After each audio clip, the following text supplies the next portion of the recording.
And then once I was able to kind of do Reiki on myself and come back, I was like, wow. And then I actually listened. I was able to listen to what her mother was saying. And I was like, why am I mourning? That is not what her mom is speaking right now. She's speaking peace and love and joy and excitement and gratefulness. And so now my friend Christina, she's like, I'm just so grateful that it's only 5 months and the suffering. She's like, the suffering is gone. I know it's going to be hard, but we don't have to suffer. Hey, it's Siri. So, whilst editing this episode, I was deeply moved all over again by the power of Reiki, by these women's stories of transformation, and by the joy and healing that is rippling through the world in ways both small on the micro level and profoundly on the life and death level. For anyone new here, Reiki is the Japanese practice of channeling universal life energy through hands. It's rooted in a living lineage passed directly from master to student through sacred attunements. And science now shows Reiki helps regulate the nervous system, shifting us out of fight or flight and into the parasympathetic rest and digest state, where the body, heart, and spirit can truly heal. In this conversation, I circle with three luminous women, Sierra, Dana, and Tanji, all of whom became second-degree Reiki practitioners at our retreat at my home recently, and their stories still give me goosebumps. Sierra said, quotes, I felt this armor fall away, like I was breaking free of a protective shield. Dana shared a vision of her ancestors filling the room, whispering, quotes, it was always you. This moment was always meant to happen. And Tanji opened her heart about nervous system burnout, sobriety, and what it has meant to bring Reiki to her family she supports and to her dear friend navigating cancer. Listening to Tanji speak reminded me of the times that I have sat at the bedside as a kind of death doula, offering Reiki to my grandpa as he passed and a friend of a friend nearing the end of her life. Those moments confirmed for me that Reiki is not only about relaxation or stress relief, it's about presence, lineage, and love strong enough to hold us in both the beginning and the end of life.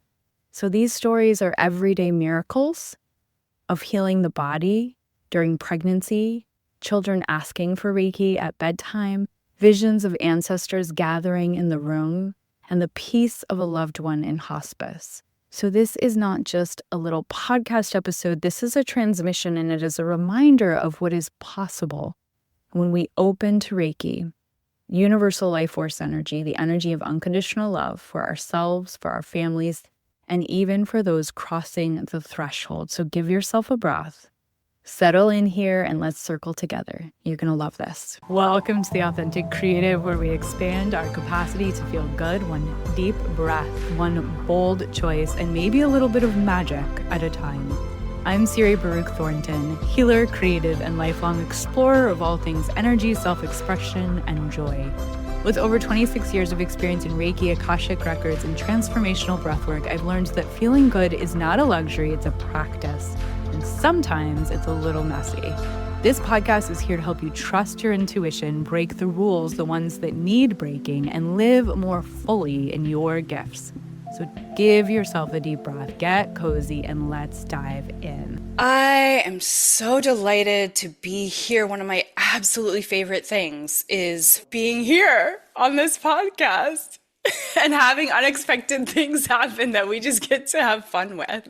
And today is a day of unexpected things happening. I will just say we've been talking about puppies and dogs and all sorts of unexpected things and cameras doing weird things and all of that. So life is lifing, and here we are. I am here with three absolutely incredible humans, goddesses, Reiki practitioners, second degree Reiki practitioners, Sierra Sophia Mercier, Tangelia Rouse, or as I call her, Tangi, Dana Schmidt.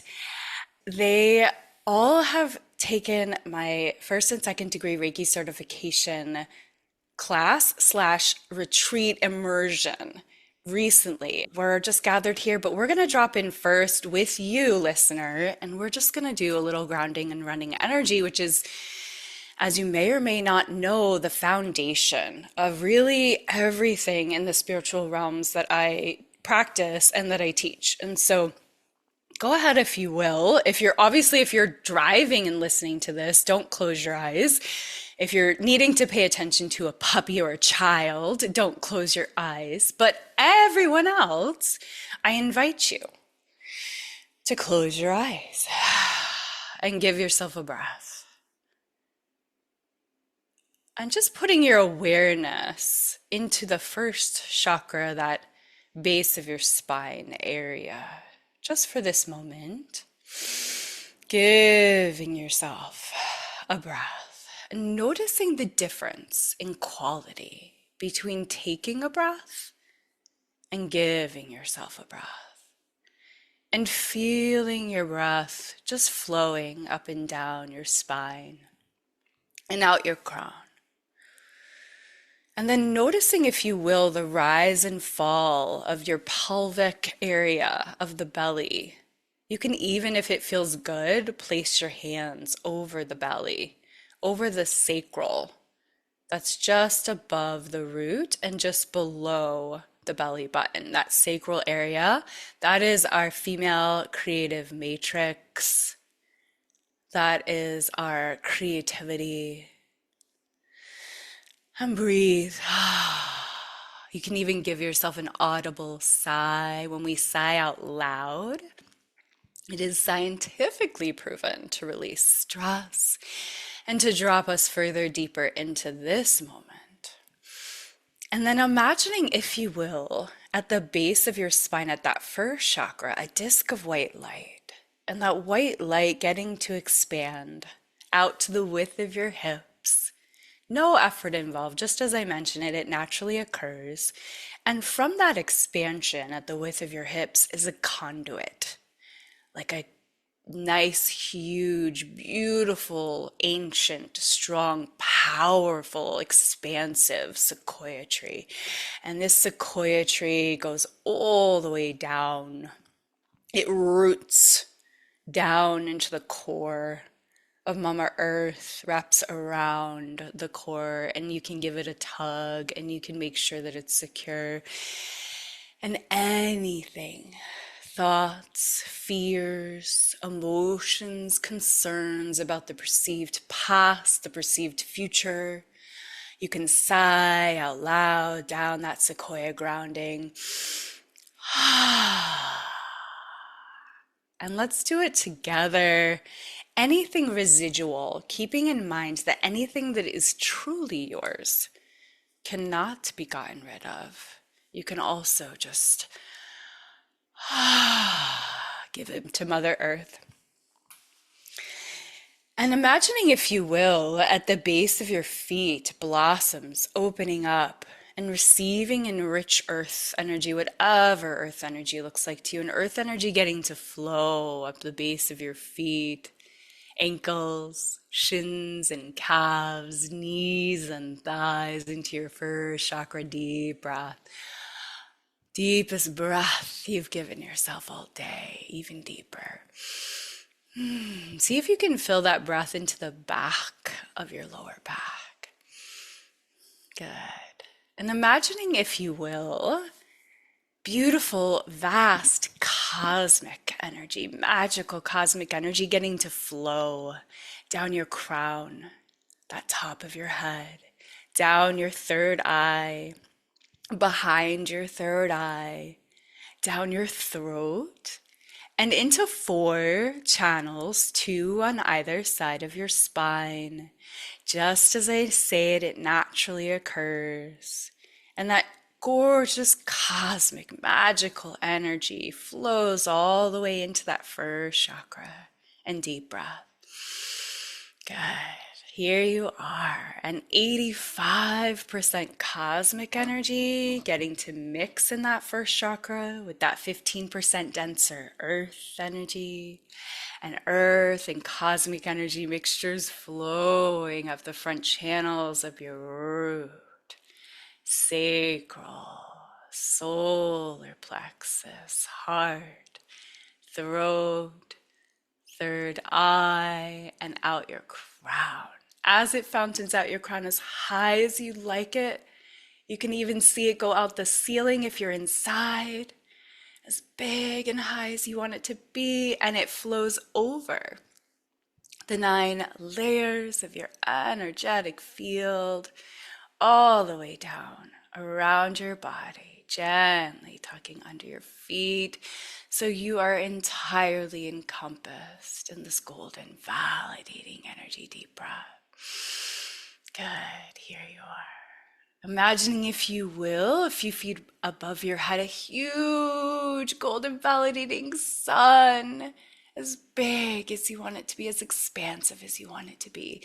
And it says your energy signature, your name inside of it. You can see that. And any of your energy that you may have left, your highest and best, your knowing, your power, your wholeness, your mastership, you may have left last night, a week ago, a year ago, lifetimes ago. As we know, energy cannot be destroyed. So your energy has always existed, it always will. And if there's any of that mastership, that power, that knowing that you left in another lifetime, you want to call it back, it's safe to call it back. Just a decision, no effort involved. You can see it come back. You can feel it come back, and you can raise your arms, or you can just imagine whatever feels good, poking that golden validating sun energy, your power, your knowing, your mastership. And then slowly you can bring your arms down and just imagine that gorgeous golden whole energy, that power, that knowing, that mastership filling into each cell of your body. And as each cell touches another cell, it turns to gold. So you're entirely filled in with this golden validating energy. Deep breath. Placing a hand, if you will, on your heart space, another hand just below on your solar plexus, giving yourself a rebellious smile for no reason at all, and just imagine finishing listening to this podcast episode and going, oh, that was exactly what I was wanting. What would that feel like?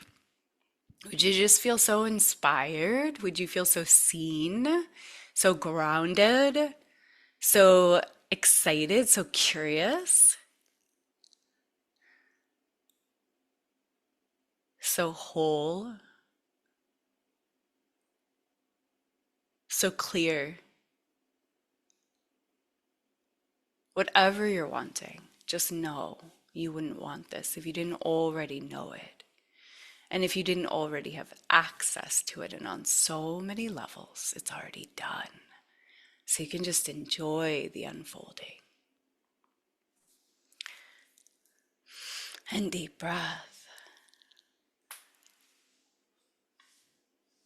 So I'm so excited to be here with you. It feels really special. It is really special to circle with these women together again. So at our first and second degree Reiki certification retreat, Dana gave us a sound bath, and as always, it was just phenomenal and just gorgeous, and it was so perfectly aligned with each of our chakra teachings that we went through, and really about the vibration that we were in as we were sloughing off what was no longer serving us, as we were stepping into the light, as we were stepping into the Reiki lineage, as we were honoring Dr. Usui and Chiro Hayashi and Hawayo Takada, and having these incredible attunements, which are such an honor that a Reiki master gets to pass on to their students. So that's how I was, quotes, initiated, and that's how Dana and Tangi and Sierra were initiated during our Reiki retreats. They had these attunements. I love to talk about what for me was the most special and most core and sacred piece of Reiki first degree and second degree are these attunements. And that's what sets it aside and makes it so unique. And yes, we can learn Reiki and we all have Reiki, but what really is the discernment piece is having that attunement from a Reiki master in the lineage. Sierra, I'd love to hear about your calling to the attunements and then what that ended up being for you. I feel like we really created a little family at your retreat just between all of us. Every time we get back together, it just feels like giddy magic.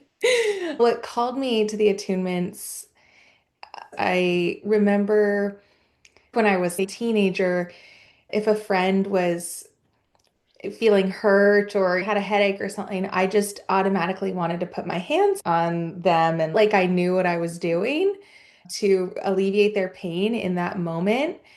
I was like, it needs to happen now type of moment where I didn't have to think about it. And then fast forward like 20 years, my father-in-law was like, you should look into Reiki, Sierra, and I'm getting certified. And I was like, oh, there's another little nod. And I had kind of thought about it here and there.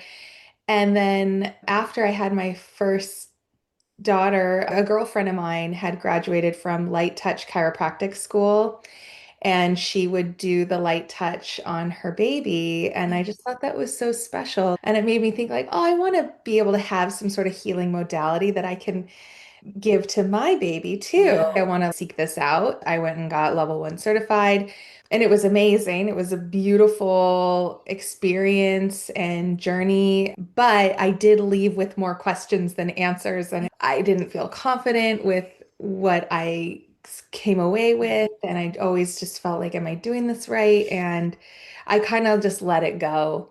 And then we met and we have so many things in common. And I trust you wholly, and I've followed you and all that you are doing, and you've supported me too. I was like, this is a woman that I want to learn Reiki from. I trust you. So we talked about it. I want to go to the next level and do level 2. And then you finally put together this retreat, and I was like, I'm doing it. And you got all these other amazing women to join.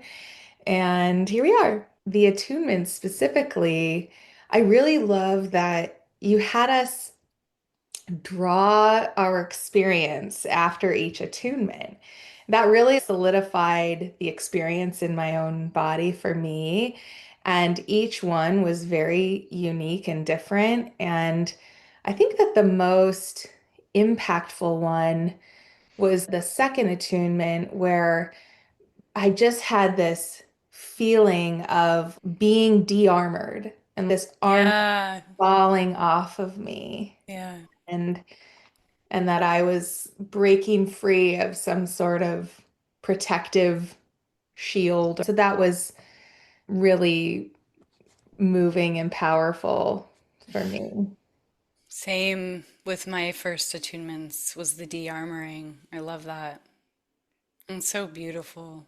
I'm so honored that I got to pass this lineage on to you, Sierra, because you're such a special being of light and love, and your book is all about cosmic love. And I think it's just a perfect coupling that your mission, one of your many missions in the world, I mean, being a mother and an artist, a floral artist, but also with your book and that mission of cosmic love and calling in your cosmic love partner is just so perfect with the unconditional love of the Reiki. It's like, of course she was gonna bring these two worlds together.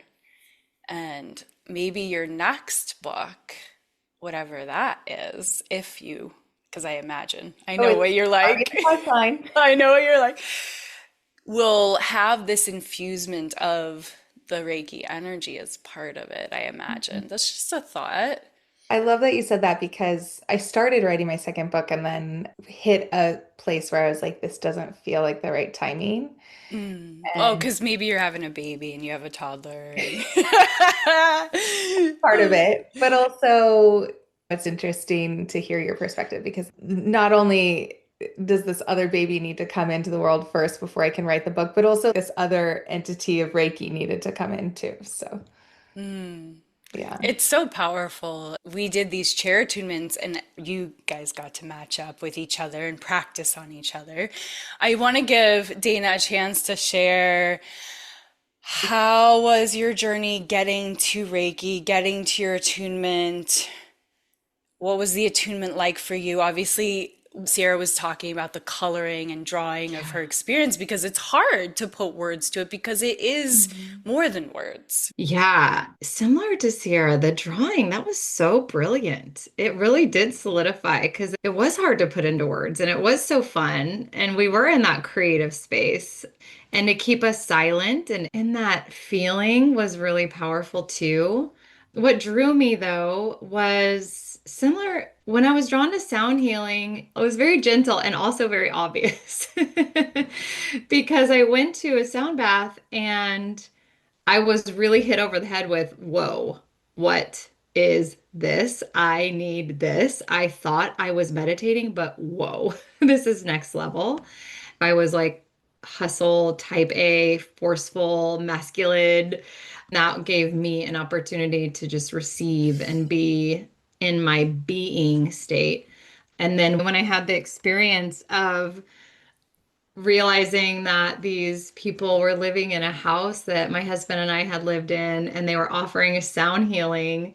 That was just another breadcrumb from the universe. Keep going, keep going. This is for you.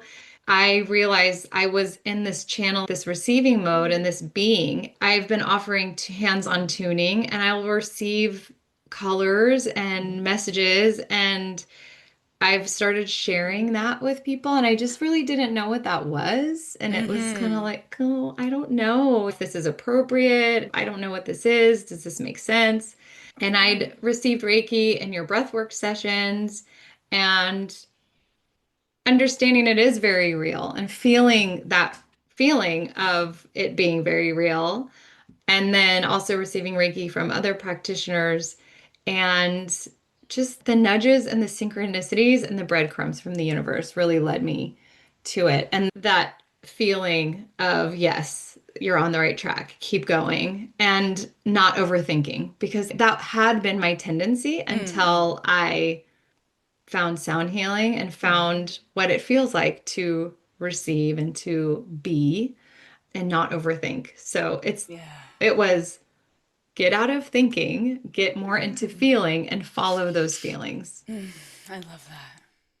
The first or the second attunement, I had this very, very visceral visual of my lineage, past and present.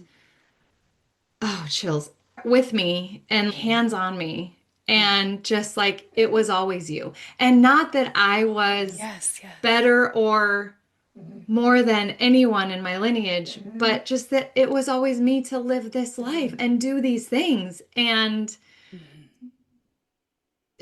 pride, and that I was always meant to follow these breadcrumbs. I was meant to sit in this chair and be in this moment and have this attunement from Siri and be exactly where I am. Yeah. It was this powerful validation of like, yes, this moment was always meant to happen from thousands of years behind me and thousands of years ahead of me. It was just, yeah, we were in this like room that was not so big, but it was like filled with my This room, if you lineage. guys are This watching room, on this YouTube, room. you can see a piece of the room. Yeah. This was the room. I'll turn it around so you guys can see where you had your attunements, where you practiced your table treatments. We are here. Yes, that room. It was just filled with my lineage, ancestors past, present, and future. And it was all there, like an army of souls there supporting me and just like, yes, this is it. And I need to go back into my folder and my drawings to see because I drew that just like, yes, like everybody was there. I think that it's so beautiful that we're touching our memory of what it was today because when we have these magical kind of otherworldly experiences, it's really easy to just go back into life and like, oh yeah, what was that? And then here we get to remind each other of, like, oh yeah, that was what it was. And I got head chills. I think you guys probably did too, hearing parts of your experience. Ah, it's so good. Dang, Dana. I'm like, wow. It just resonates so deeply. What kept popping into my head as I'm listening to them is how this retreat itself, it was 3 days, but it felt like we had been together for weeks Mm. in such a beautiful way. Like, this is how we live. Like, it's almost like I'm looking out to everyone. Well, yes, this is how we live. First of all, Siri, you and I have known each other since Lifetimes. I life, mean, Eagle Peak, whatever. Eagle Peak. When we say that we both met through the Buddhist organization where we both practiced as youth division.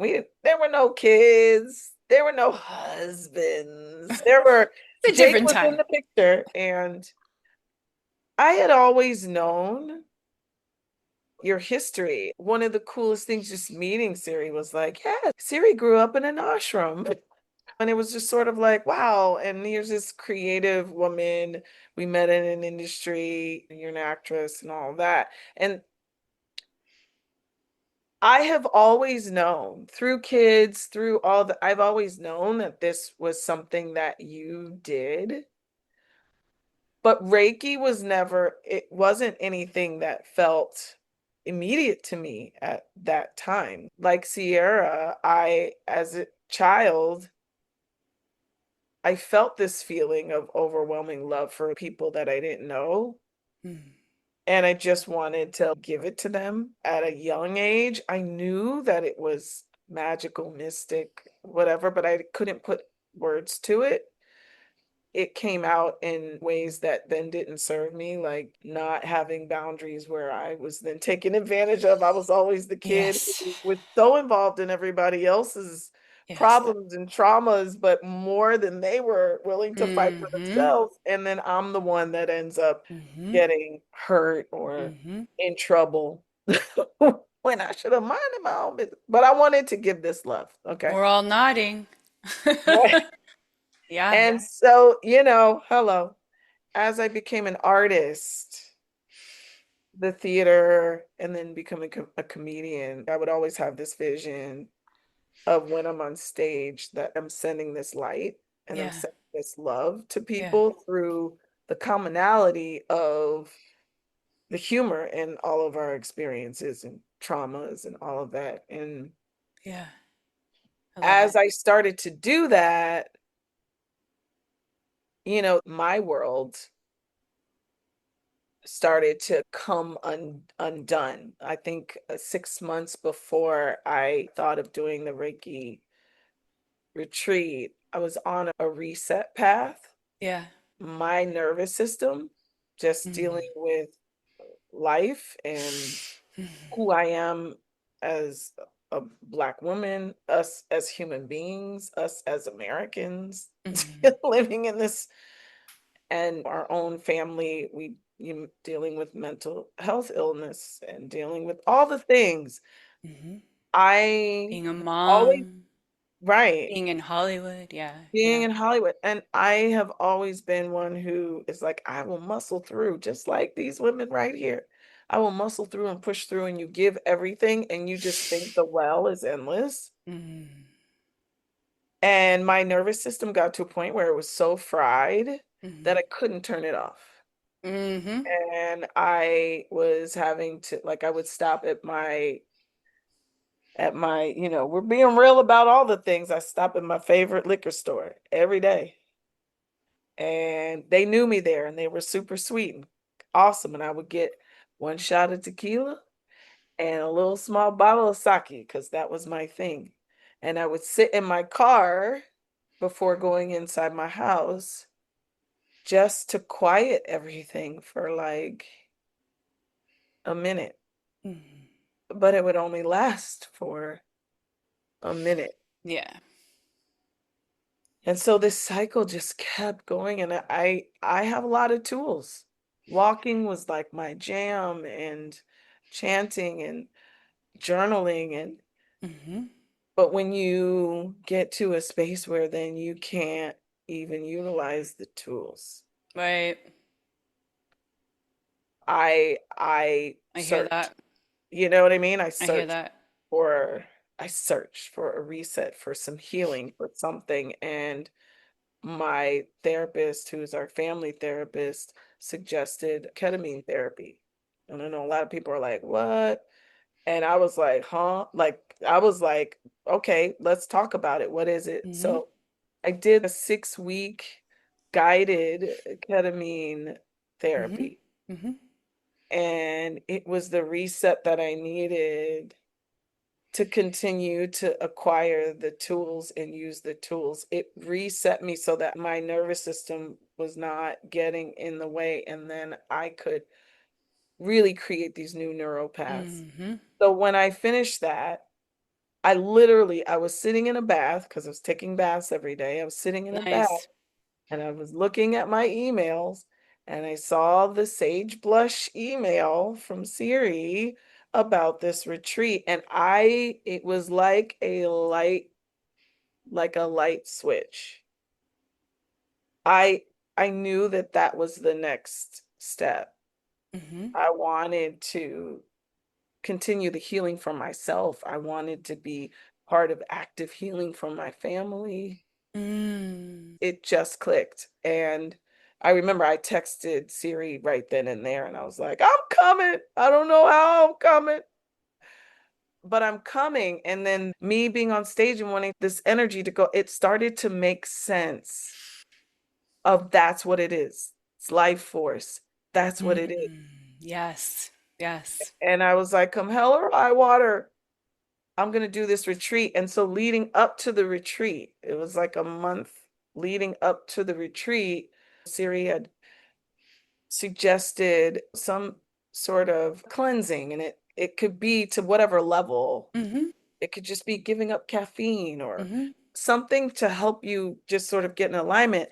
And I was so deep into, I was listening to my body, and I started letting go of things that didn't serve me. When I did the reset with the ketamine, the alcohol was the first to go, and I didn't want it Yeah. anymore. And I was like, Yeah. great. And then before going to the retreat, I did a 10-day water fast, Hmm. which people were like, wait a minute. But I really wasn't telling people because it doesn't, it was my own journey. Yeah. And a week before our retreat, I had the opportunity to drive from California, where I am, to Oregon to visit my friend. She's an Ayurvedic practitioner who was working on a farm, learning how to grow these herbs. And right away, I was like, I'm going to do a road trip by myself, 12 hours Yeah, it's huge. to this place. I did it, and I was like having a party with myself.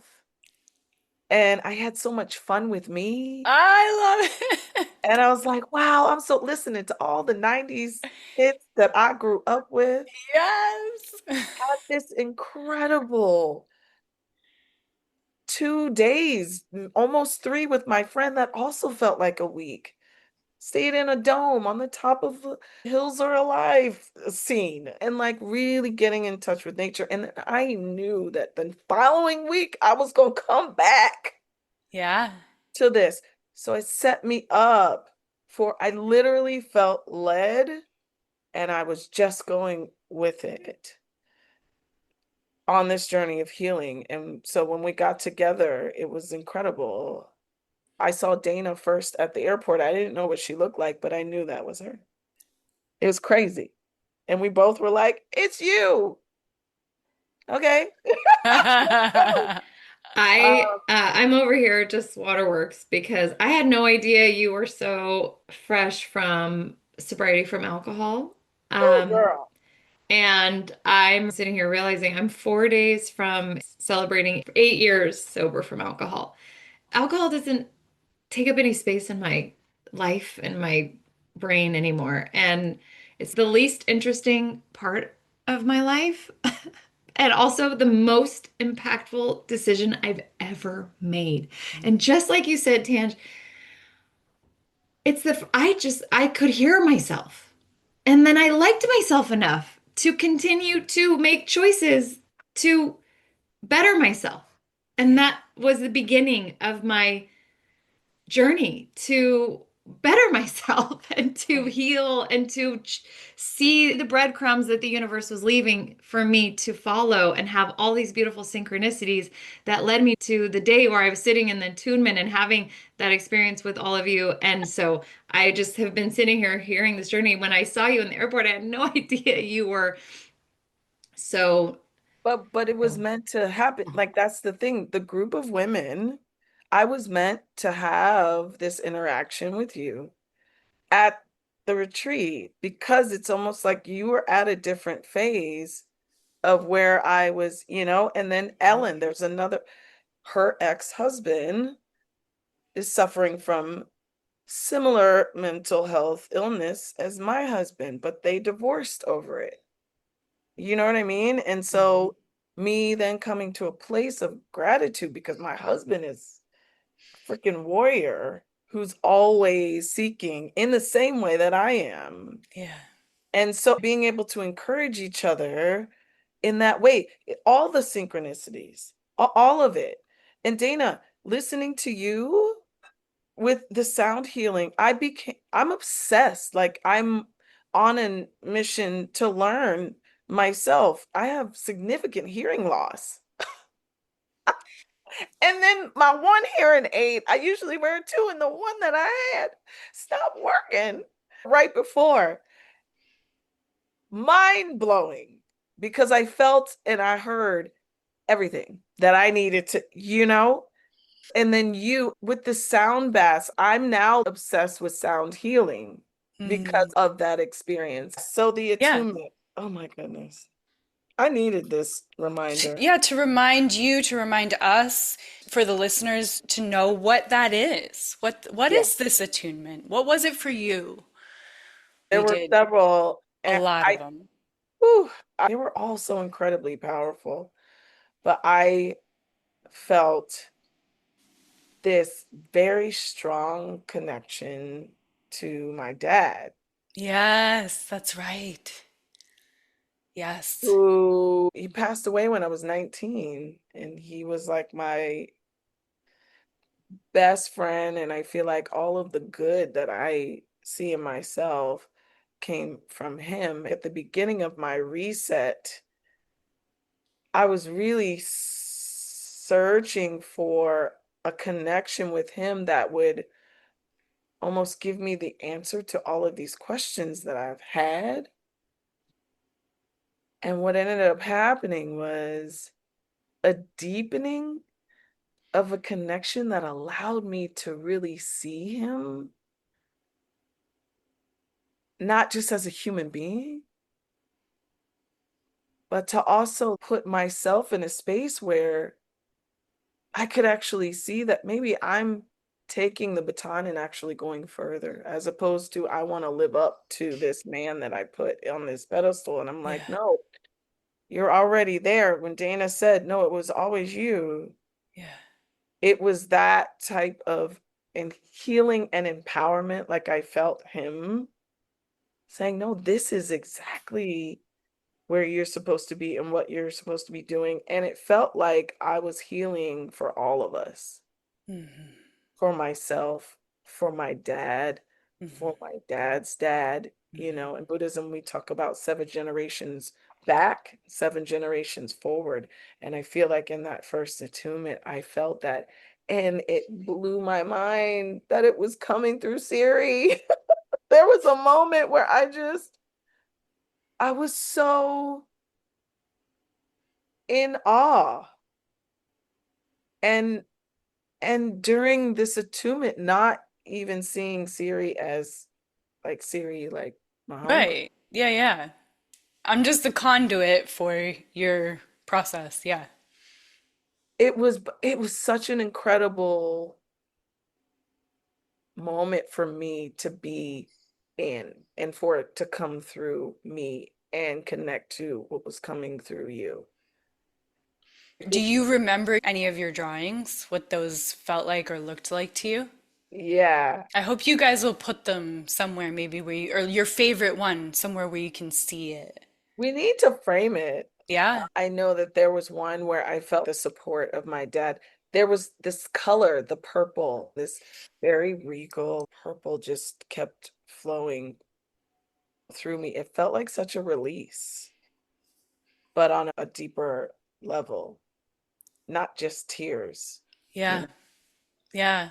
It's Um, incredible. it was really, yeah. I'm so deeply honored to get to hear these reflections, and I'm grateful for the people listening to get to hear these reflections from each of you because there's nothing like being able to understand it from the students of it. That's really the powerful place. It's simultaneously reminding us of where we're at in our journeys, each of us, but also giving the gift of passing it on so that the listener can find their next step, whether it's with me or another Reiki practitioner, another Reiki master, if they just haven't had a Reiki experience yet and they're near one of you, they can go and try it out and see what that is for them. Have a little chair treatment or have a 60-minute table treatment and just experience that. So, Sierra, I'm curious.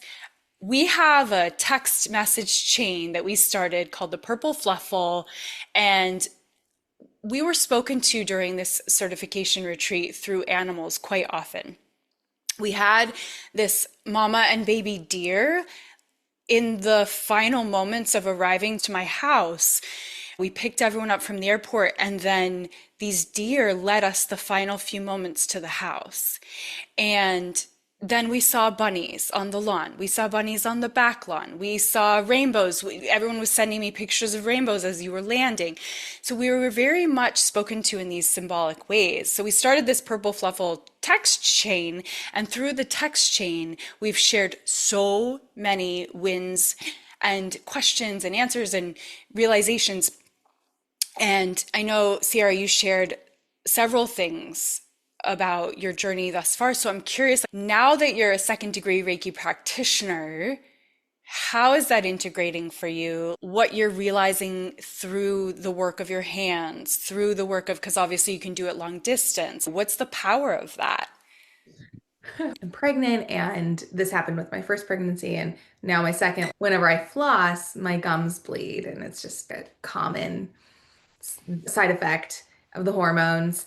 And when we did the retreat, and one of the positions that we hold the Reiki is right here on the jaw, I wasn't thinking anything of it, but the bleeding went away. And that was like my first miracle, right? That's what I was just thinking, the miracles. And then when I came home and I got so busy, I wasn't able to keep practicing on myself. It came back a little bit. And then I was like, oh, I got to do my Reiki. And then it went away. And so it was this clear difference between when I would do Reiki on myself and then my body reacting positively to that. So that stands out as being the first thing that I was like, whoa. I just love the feeling of knowing that at any moment, wherever I am, I can summon this healing, unconditional energy of love and emanate it out to the field around me, whether that's a space around me or we were in Hawaii. We were on Turtle Beach and they were coming up to eat seaweed, and I would just put the symbols over the turtles and send the turtles Reiki. I just love it. It's one more way that I feel like I can impact the world around me in a loving, positive way and in a moment. It's so much about not efforting. It's so much about us unlearning all of our conditioning. And everything that we've learned is about performance. You're a performer. You've always been a performer. And so, as performers, we are very much outcome oriented. Whereas with Reiki, it's process oriented and it's all about the letting go and the unfolding and the surrender and doing literally almost nothing. And the trust that that's enough. Yeah.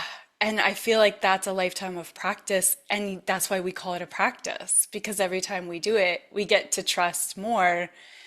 Oh, yeah. Oh, yeah. This is what it feels like, that this is enough to just let go and let God, let go and let universe, let go and let the Reiki lineage, let go and let the symbols. We have the symbols and mantras so that we have something to more just to give our mind to focus on so that we can just be the love.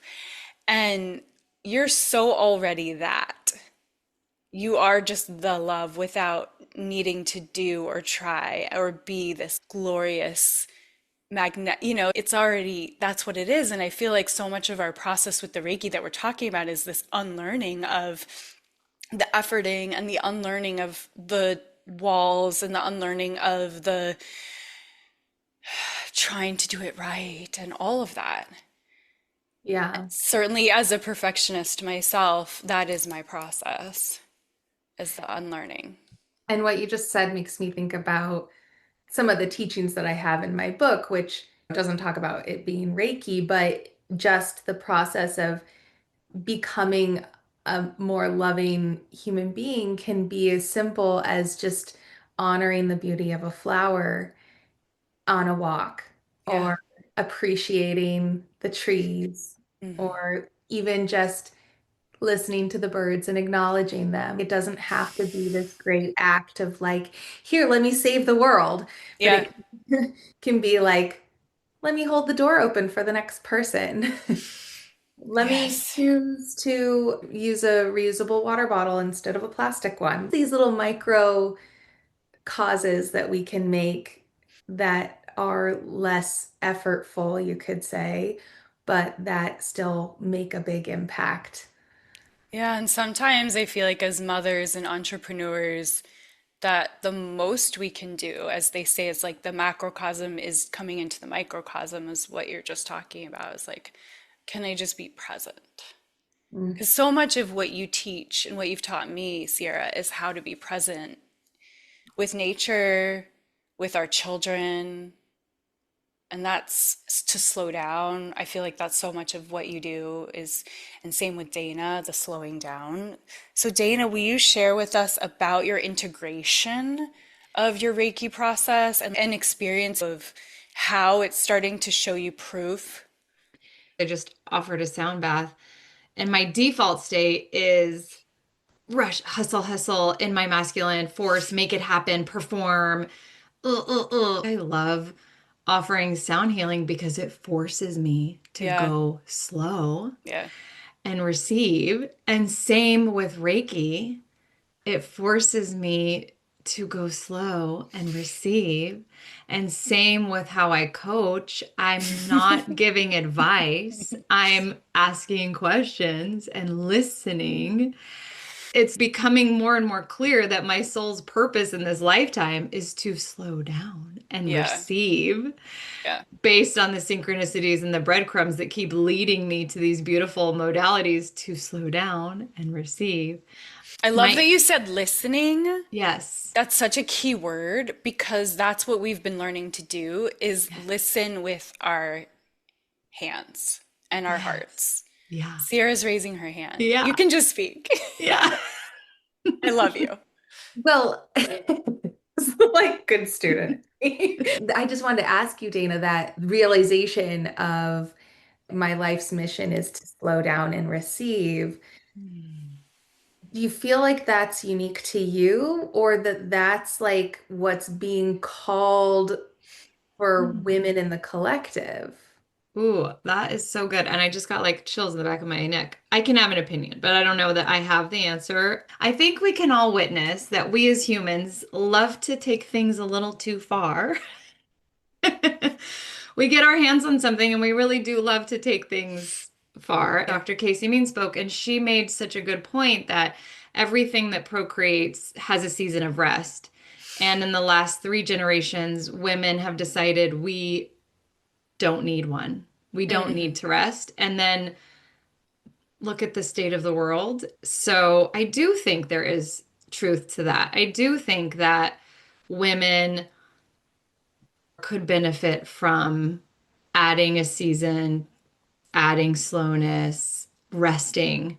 And actually, at one of your retreats, Siri, Megan Greer blew my mind with this observation when we were doing a journaling exercise and we took ourselves back to 10 years. And I was about 3 months away from giving birth to my daughter. And Megan asked the question, well, what were you doing to prepare? Were you watching YouTube videos and thinking about how to grow an ear? And were you thinking your way through and like trying to figure it all out and trying to figure out how to grow this baby? No, I was taking naps and getting foot rubs and drinking tea. My body knew exactly what to do. Same with figuring out how to build this life.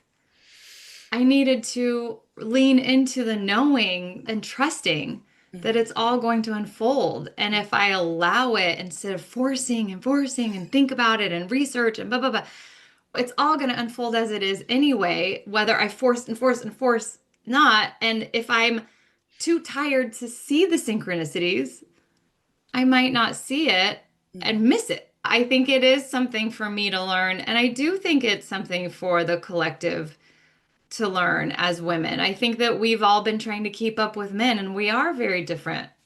We've always been very different than men, and we've known this, and we've built our lives around trying to be like men. And I think we can come to the conclusion that we're not. We're not. We're not men with different anatomy. We're not. And we can celebrate that and take a nap and move slower. And give ourselves Reiki during our nap. And give ourselves Reiki during our nap. And so the self Reiki, because we're talking about taking a nap and slowing down, we've got self Reiki, we've got chair treatments, we've got table treatments. I've been giving Reiki to my kids, and my kids have been asking for it at bedtime. Or my son will have a headache and he's like, can you do that 5-minute Reiki thing when your hands get really warm? Oh my God. And put them on my head, please. And that's been really, really neat to have my kids asking for that and feeling the relief. I feel they're so open. That's been just really, really neat to share with my kids. I love that they're asking you for that, and then you're able to provide that. That exchange right there, I feel like is everything. For them to be able to say, I'd like some unconditional love and attention, and for you to be able to say, here you go. And not only does this feel good to give this to you and fulfill this for you, but I get to, as a mom and a woman, I get to receive unconditional love, life force energy while I'm nurturing you. Like, My son's also, he always asks, make sure I put a bubble of protection around our house. He's like, did you lock the door and did you protect our house? Oh my goodness. Yeah, so the reason Dana's talking about that is because one of the practices we do is we learn spiritual tools to protect ourselves. And we're just conscious about how and when we use our energy, because as a conduit for universal life energy, for unconditional love, it's really easy, as we've been talking about, as empaths, to be super compassionate. And as you said, Dana, to take it too far and to just give. And that's the beauty of Reiki, is we have these ways of protecting ourselves and grounding and clearing after we finish, but we also know that when we're giving Reiki that we're receiving it too. And I think for me, that's one of the few things in life. There's very, very few things that I could think of. There's a very short list. I don't know what that list is even, of things that simultaneously give to us while we're giving. I think that is really special about Reiki. And so Tanji, for you, it's like, I want the proof. Let's see it. How is this real? I work with families of transracial adoption. I started this business, I'm in the process of building it, where I work with non-Black parents who have adopted African American children. And because I used to nanny and all of that, and then the tools that I was giving the family, I'm like, well, what if it's not about me coming in and raising your child? What if I can empower you with knowledge and understanding, helping you to create an environment so your child could see themselves. And from that, a lot of stuff has come out of it, the parents feeling guilt for not being Black and where that comes from. I go in and basic things, hair care and skincare, all of that, but then also just on a deeper level, helping families at the end of it create their own family culture as well. There are a lot of challenges with just adoption, period. And for the kids, a lot of their nervous systems are running on high from the adoption part, and then being in an environment where they're not sure about who they are, and the parents trying to be grounded enough to be a safe space, but also celebrate who they are. And so, a family that I primarily work with, their son, he's 7. I've known them since he was born. And he is an incredible child who has had a lot of challenges with regulation. But then his mom, she has her own regulation issues. And, she's in the industry. That's a whole nother thing. It's a bubble. And he really would lash out at his mom. There became a space where he genuinely felt that the strongest connection that he and his mother had to do with friction and Yep. had to do with the yelling back and forth. So every day at the same time, we call it the witching hour, he would then start trying to kind of pick a fight. But Yep. meanwhile, she has been running on anxiety, and you could feel her come into the room with it because she's anticipating all of Yes. she hasn't unpacked her stuff, Yes.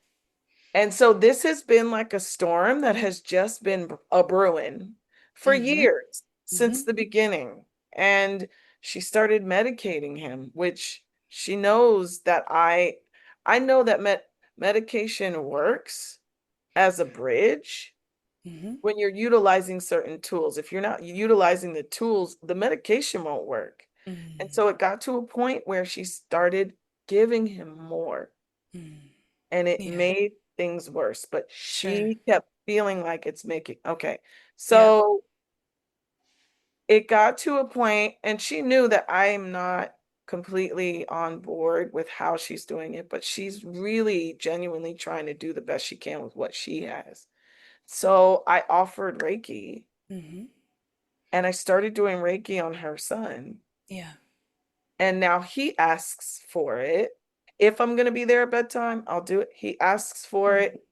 And now she started to taper off a little bit on the medication. And now I'm determined to do Reiki on her. I haven't did it yet, Good. but I believe that like I'm seeing this regulation happen, and I'm seeing him start to feel himself that he's capable of regulating himself, Yeah. which he didn't have that because no one told him. Mm-hmm.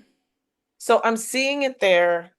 And with that, one of my determinations with Reiki is to be able to help heal the Black community on a deep DNA level. Like, we need healing, but yet we're told that we're supposed to get healing from lineage of the ones who caused a lot of the trauma. And so for a lot of Black people, it's hard for them to be like, oh, I'm going to go to therapy.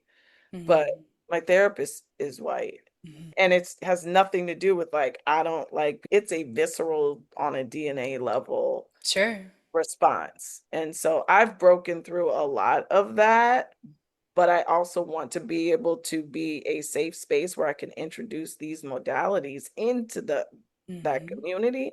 You've been a bridge for so much of your life, and this is a continuation of you being that bridge. Yeah. It's totally a continuation. And then the biggest example I'm having right now is a dear friend of ours. Her mom was diagnosed with pancreatic cancer Hmm. 5 months ago.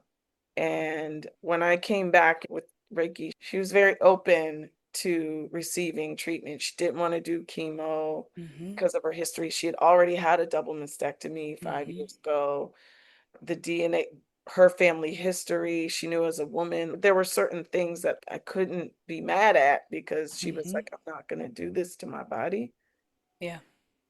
And I started doing Reiki on her, but I started doing Reiki on her with the anticipation and the determination that I was going to heal her. I was like, Yeah, I'm gonna, yeah. I'm gonna heal her, and we are going to be an example of how Reiki can, because Mm, I read the the before studies, and after. right? I have read the reports. I have seen the magic happen. I've read it. I've seen it. So I'm like, Tangie, you could do this. Is your moment, girl. You can do it. I'm just like, talk about hit the ground running. I'm like, okay, we're gonna start with pancreatic cancer. Okay. And so I would go and I would do these treatments with her.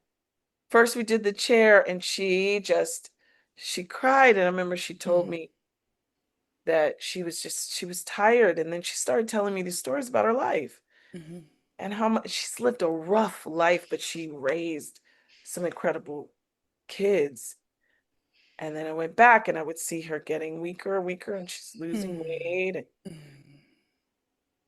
And I would go back like, okay, what else can I do? Because this Reiki, I need you to work, Reiki. You know what I mean? Yeah. Like what Dana said, I started to then go into my head the strategy of Sure. Reiki Yep. with Reiki. Yep. That don't work. And so I had to Yep. get back, do Reiki on myself. Yes. Yes. That Yes. was the part that I was like not as consistent. I was like, do Reiki on yourself Yes. so that you can be open to receive the healing. Her name's Sylvia. She has now progressed to a space where they just set up hospice for her. Hmm. And when I tell you, if you can, the news of that, I'm trying to word it properly. There was peace in that, Hmm. and there was Hmm. joy in Hmm. that. Hmm. I call her my sister mama because our daughters are best friends. We carpool, we do all the things. And she has been expressing herself in a way that I haven't ever seen. She's expressing that her mom and her and her brothers are having these joyful moments. They're laughing, and her mom isn't afraid. She's at peace, and she's like, I live such a great life, and I've done all these things, and I'm continuing to do Reiki on her. I'm going to see her on Monday. And it's become then, I get it now. It's not about my own strategy, it's about Hmm. being that conduit Hmm. to allow what is supposed to happen, but in the Yes. most highest Yes. form ever, Yeah. the most highest form ever. And then I realize as I'm talking to my friend Christina, her daughter, I'm beginning to share with her things that I hadn't shared with her about what it was like to be a caregiver for my dad at 19. I went through Mm, exactly this. mm, I went through this. mm. And then being able to tap into the joy and the funny jokes and the moments and Mhm. hold on to that. And so the more I would tap into that and the more Reiki I would do, I'm like, wow. So it went from me being kind of crushed. I couldn't do that Sure. panel because I texted Siri that like she took a turn for the worse and I was Yeah. on my way to the hospital. Yeah. And that's why I couldn't do that. And then Siri sent me reminders. And then once I was able to kind of do Reiki on myself and come back, I was like, wow. And then I actually listened. I was able to listen to what her mother was saying. And I was like, why am I mourning? That is not what her mom is speaking right now. She's speaking peace and love and joy and excitement and gratefulness. And so now my friend Christina, she's like, I'm just so grateful that it's only 5 months and the suffering. She's like, the suffering is gone. I know it's going to be hard, but we don't have to suffer. So I'm doing Reiki on Christina so that she can continue. So there's integration for you. Yeah, it's not really surprising that you would dive into the deep end straight away.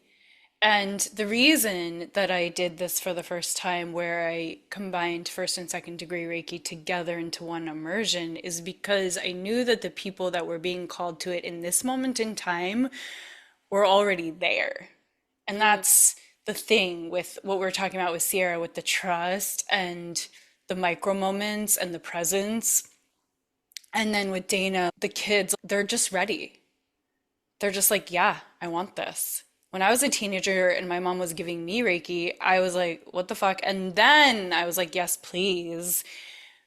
But the kids at their age, they're so open and ready. And then someone who's in that phase, I love how you went through that whole journey and you've humbled yourself in this story of like, oh, ego was like, no, because I need you.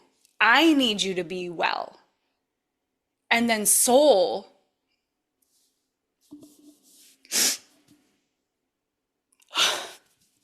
was like, oh, I can hear you. And you're actually speaking joy and peace and love. And just honoring that. That is the deepest love you could ever experience. That you're being with her in that. And so many of us have people that are passing in our lives. Not one of us here or that's listening. Everyone has someone that's passing. And so if we can be in the unconditional love and be in the listening, and the Reiki is just an access point to that presence and that letting go, then we can have these experiences where our children are nurtured, where our communities that have had so much trauma are nurtured, where our unborn child is nurtured, where we as women, mothers, entrepreneurs, performers, comedians, sound healers, florists, authors, all the hats we wear, all the thousands of things we do, that we get to nurture ourselves, and that's enough. And then we get to nurture others through this PowerPoint, our symbols, our mantras, the lineage. We're not in this alone. We have the lineage of Reiki masters at our back. We have the symbols at our back. We have the universal life force energy coming through our crown. It's not on us. It's just stepping out of the way. And like you said, Dana, every time I practice, I get to learn how to be present, how to slow down, how to let go, because my default is the same as what you're talking about. It's the masculine, it's the doing. And in getting to be honored to like answer the call of whatever students come to me, I get to learn it again with you. So thank you, each of you, for opening your heart and being on the path, the healing path. And it's never done. And so we're just like, hey, here's a moment in time where we're all just like figuring it out as we go. And it's perfect. So thank you guys for taking your precious time out of your busy, busy lives to share about your Reiki experiences. And I truly believe that whoever is meant to listen to this will have that next breadcrumb be shown to them, and that they'll be able to listen to it and pay attention. Sierra, do you want to say where you are, and Tangi and Dana, so that if someone wants to experience Reiki, they can come find you, or how to find you? Sure. I'm in the Agora Hills area of California, northwest of Los Angeles, close to Malibu.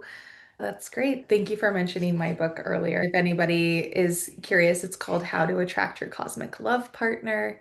It's a guided workbook to help you become the most loving version of yourself with the intention of attracting a loving partner to you. So they can get that on Amazon. You can get in touch with me there is the Planet Love Times. Great. Dana, where would you like people to find you? I am in the San Luis Obispo, California area, halfway between Los Angeles and San Francisco. I offer a Reiki and hands-on tuning and sound healing in a teepee on my property here in San Luis Obispo. I also offer coaching woven together with sound healing and Reiki with my practice called Sound Mind.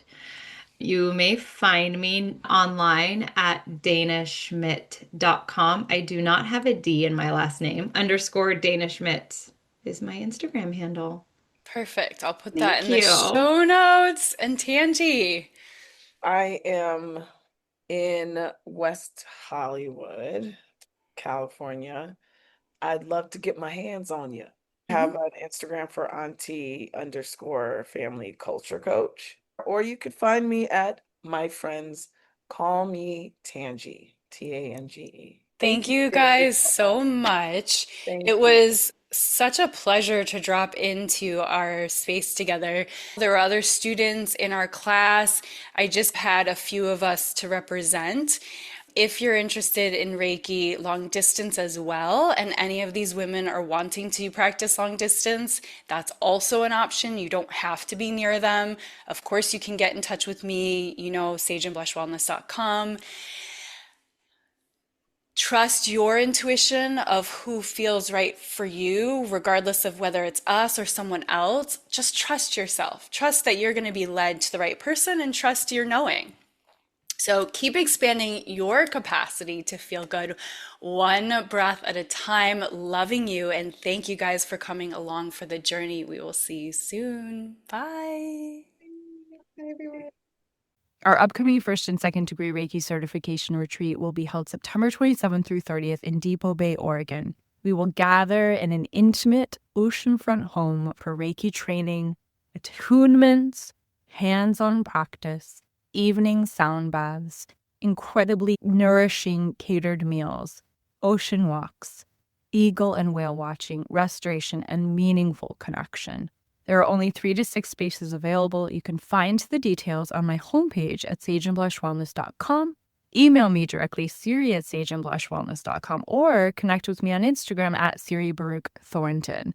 And if someone comes to mind while you listened, someone who might need this story, this softness, this remembering, this power, I would love for you to send this to them. And until next time, keep expanding your capacity to feel good, one breath at a time. Loving you. And if today's conversation stirred something in you, here are a few ways we can go deeper together. So the Authentic Creative Podcast, where you are now, make sure that you're subscribed so you don't miss more conversations like this. And if you loved this one, share it with a friend who needs to hear it. One-on-one work for private Reiki, breathwork, Akashic sessions where we can go right into your unique medicine. You can connect with me directly. Reach out to me once again. Thank you for being here, for listening, for expanding your capacity to feel good alongside me. I'm sending you love, and I can't wait to connect again soon.